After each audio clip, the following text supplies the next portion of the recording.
சூடாரியம் சூடு. அடுத்து நாம் காண இருப்பது ரிஷபராசி. உங்க ராசிநாதன் 12ல இருக்காரு. உங்க ராசிநாதன் 12 இருந்தா நட்பு கிரகம், சம கிரகம், ஆய்வு கிரகம், ஏங்க வசிய கிரகத்துல இருக்காரு. அப்ப வசியத்துல இருக்கும்போது என்ன மாப்பிள்ள தக்காளி வாங்கிட்டு வாங்கன்னா தக்காளி மட்டும் வாங்கிட்டு வாங்க, வெங்காயம் யாரும் உங்களை வாங்க சொன்னது? வெங்காய கருப்பம் கிராமத்துல கேக்குறாங்கல்ல. அப்படின்னா என்ன அர்த்தம்? அது முக்கியம் இல்ல. ஐயா சொல்றதுல அந்த வசியத்தன்மை நிறைந்தவர்கள், அந்த வசியத்தன்மை நிறைந்தவர்கள். செவ்வாயும் சுக்கரும் இல்லாம ஒரு லோகம் இல்லை.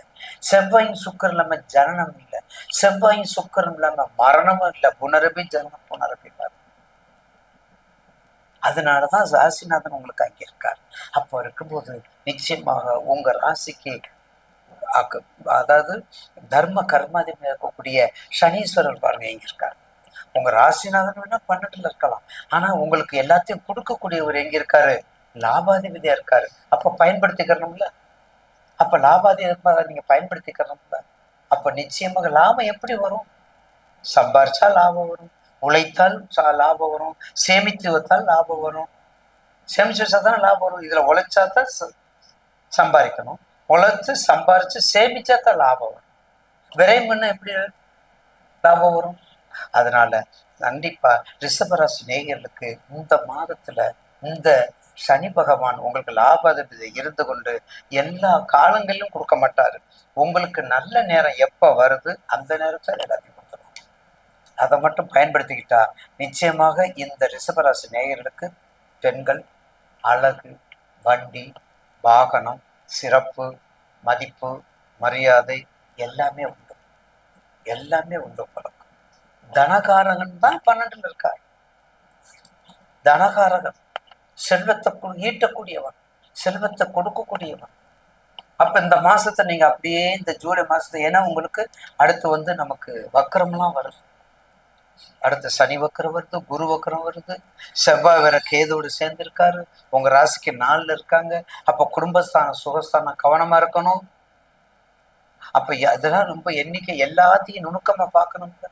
அப்ப நவாம்சத்தை பாருங்க, ராசி கட்டத்தை பாருங்க, தசாம்சத்தை பாருங்க, திரேகானத்தை பாருங்க, எல்லாத்தையும் பார்த்து அளவீடு செய்து கொண்டு இந்த ரிஷபராசி நேயர்களுக்கு நிச்சயமாக இந்த மாசம் ஒரு நல்ல படிப்பினை 13/7 வரையும் ஃப்ரீயா. அதுக்கு அடுத்தது 13/7க்கு மேல அங்கிட்ட ஒரு 10 நாள், ஒரு 13, 17, 13 நாள், 15 + 15 2 நாள் நம்ம கோடீஸ்வர யோகம் இல்லை. ஒரு 15 நாள் கவனமா இருந்து கண்டிப்பாக காலத்தை கடத்தி கொண்டு பகல்ல போகாது, பகல்ல தவிர்த்திருங்க. 12 ராசிக்காரங்களும் பாதம் பணிந்து விலகின்றேன்.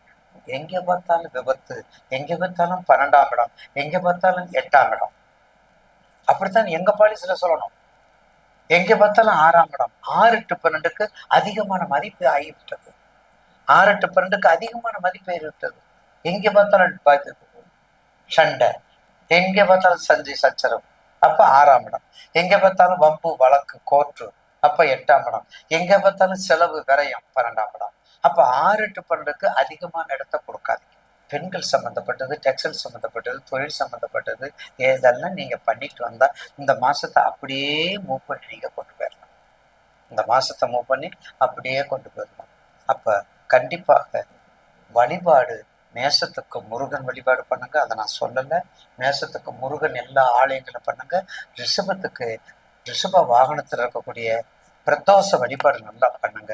அயக்கரவில் பண்ணுங்க. லட்சுமி நரசிம்மர் வழிபாடுங்க. வாழ்க்கையில ஒரு முறையாவது அகோபுலம் சிறுசேலம் போயிட்டு வாங்க. அகோபுலம் சிறுசேலம் போயிட்டு வாங்க.